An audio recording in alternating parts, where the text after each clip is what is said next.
আজকে আমরা একটি মজার জিনিস শিখব। সেটি হচ্ছে কিভাবে ৫ + ৫ + ৫ সমান ৫৫০ হবে। একটি মাত্র লাইন দ্বারা এই ৩টি ৫কে সমান করলে ৫৫০ হবে।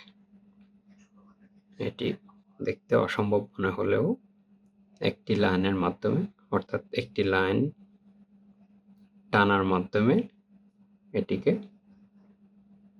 করা সম্ভব। চলো কিভাবে এটা সম্ভব আমরা সেটি একটু দেখি।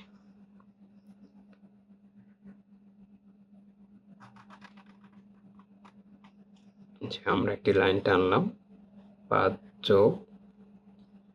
৫৪৫ = ৫৫০।